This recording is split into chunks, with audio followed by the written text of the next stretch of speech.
Hello students, how are you.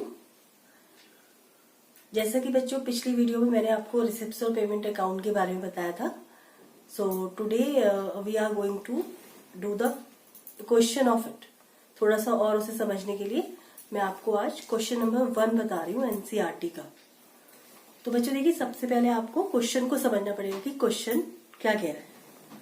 तो from the following particular taken from the cash book of a health club prepare receipts and payment account. बच्चों देखिए, ये जो आपको extract दिख रहे हैं ना, ये एक्सट्रैक्ट कहाँ से लिए गए हैं? ये लिए गए हैं कैश बुक से। जैसे एक profit making organisation cash book बनाती है, उसी तरीके से एक एनपीओ नॉट प्रॉफिट ऑर्गेनाइजेशन भी कैश बुक बनाती है। और with the help of cash book हमें वो सारी पता चल जाता है कि कितनी रिसिप्ट्स हुई हैं, कितनी पेमेंट हुई है। तो आप ये जो देख रहे हैं, ये जो जितने भी बैलेंस आप यहाँ पर देख रहे हैं, ये आपको कहाँ से मिले हैं? ये आपको कैश बुक से मिले हैं। Now after cash book we have to prepare receipts and payment not from profit organisation. What we have to make? We have to make receipts and payment account. And receipts और payment account हम पहले भी discuss कर चुके हैं। It is as same as cash book. So we have to start it. सबसे पहले हम इसका फॉर्मेट बनाएंगे बच्चों। फॉर्मेट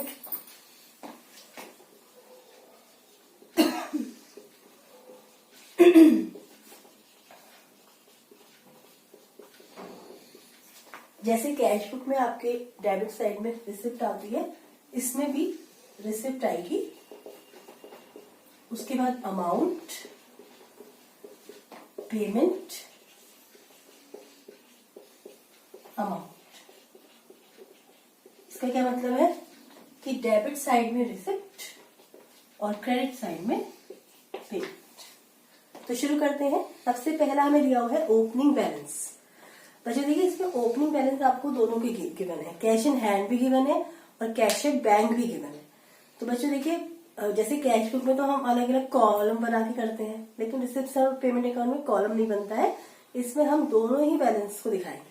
तो आपको पता है किसी भी अकाउंट की स्टार्टिंग, अब जैसे रियल अकाउंट है तो रियल अकाउंट की जो स्टार्टिंग वो किससे होती है? उसके बैलेंस से होती है।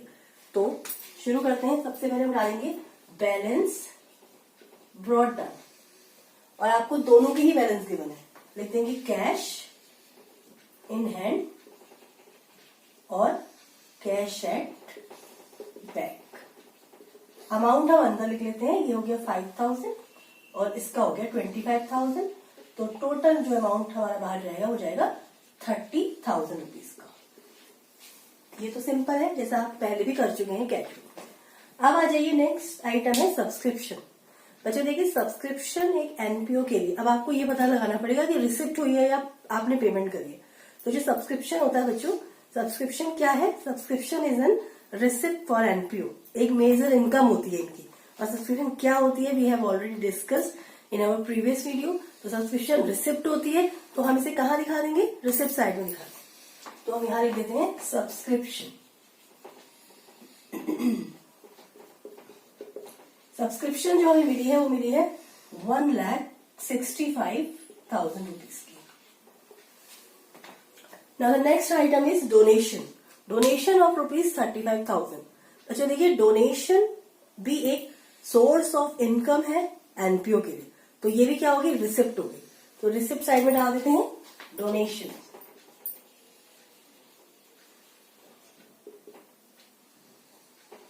₹35,000। Now the next item is investment purchase. बच्चों देखिए, इन्वेस्टमेंट हमने परचेज किया है, इसका मतलब हमने पैसों का पेमेंट किया होगा इन्वेस्टमेंट परचेज करने के लिए।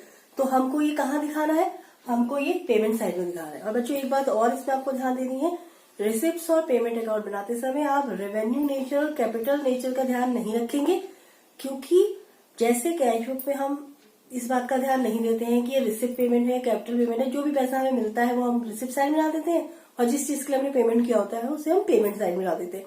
As equal to that, receipts और पेमेंट अकाउंट में भी हम बिल्कुल सेम ऐसे ही करने वाले हैं। अगर हमें पैसा मिला है तो हम इसे रिसिप्ट में डालेंगे, whether it is of capital receipt और रेवेन्यू रिसिप्ट। और अगर हमने पैसा पे किया है, whether it is capital expense और revenue expense, we have to write it on the payment side. तो हम यहाँ पर डाल देंगे इन्वेस्टमेंट परचेज।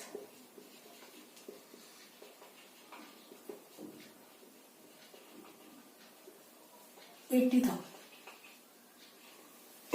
अब इसके बाद जो नेक्स्ट आइटम है वो रेंट पेड है। अब रेंट पेड मतलब हमने रेंट के लिए पैसा पे किया है, तो रेंट पेड आपको पता है क्या होती है, पेमेंट है। तो rent paid 20,000। Now the next item is general expense, खर्चा है, हमने इसके लिए क्या किया होगा, पेमेंट किया होगा, तो जनरल एक्सपेंस।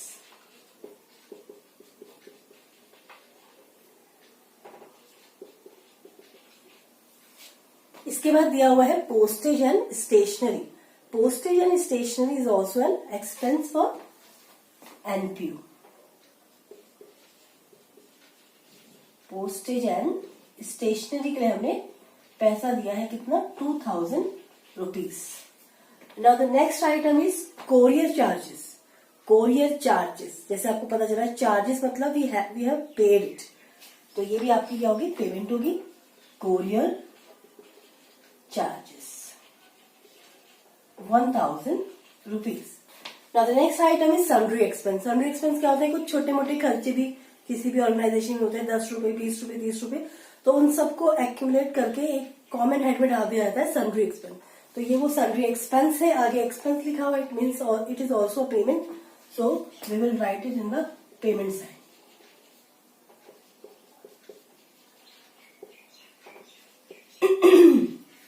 और बच्चे देखिए लास्ट में आपको क्या गिवन है, लास्ट में आपको closing balance of cash in hand given है। तो देखिए बच्चों जो क्लोजिंग बैलेंस है, बिल्कुल जैसे हम रिसिप्ट, जैसे हम कैश बुक में बनाते थे, ओपनिंग बैलेंस लिखा होता था और क्लोजिंग आ जाता था। तो इस क्वेश्चन में हमको कैश का क्लोजिंग बैलेंस गिवन है, तो हम उसको एज इट इज लिख लेंगे। हम लिख देंगे यहाँ पर बैलेंस कैरिड डाउन। कैश का हमको गिवन है कितना, 12,000 रुपीज। इसका क्या मतलब है कि अब जो हमारा जो बैलेंस आएगा बच्चों, वो किसका आएगा, बैंक का आएगा।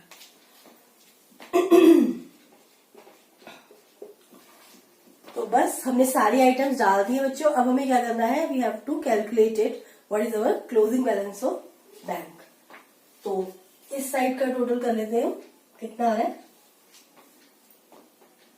1,65,000 प्लस 30,000 प्लस 35,000,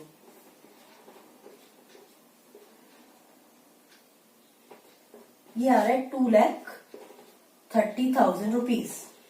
इसी तरीके से हम क्रेडिट पेमेंट साइड का भी टोटल कर लेते हैं।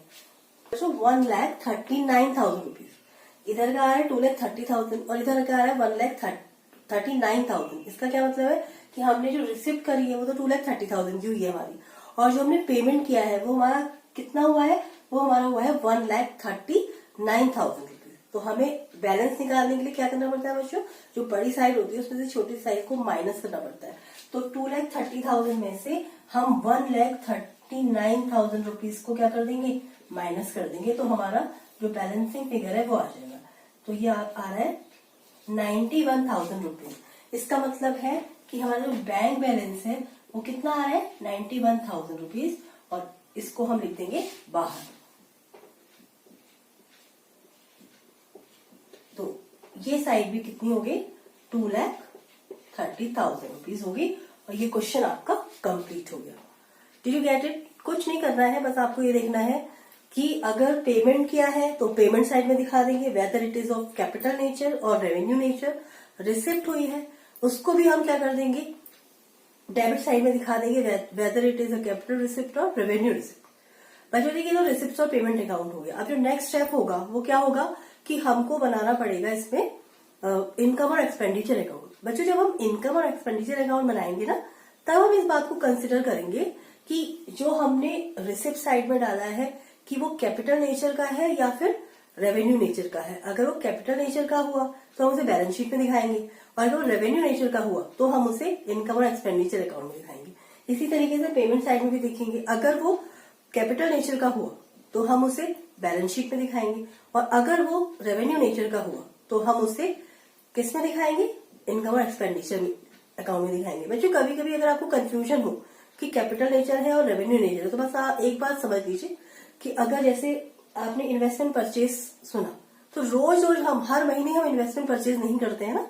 इन्वेस्टमेंट परचेज हम वन टाइम करते हैं या बहुत सालों में करते हैं, तो इससे आपको पता चल जाएगा कि अगर वो रिकरिंग नेचर का है, बार बार हो रहा है, तो वो रेवेन्यू नेचर का है, चाहे वो एक्सपेंस हो चाहे वो रिसिप्ट हो।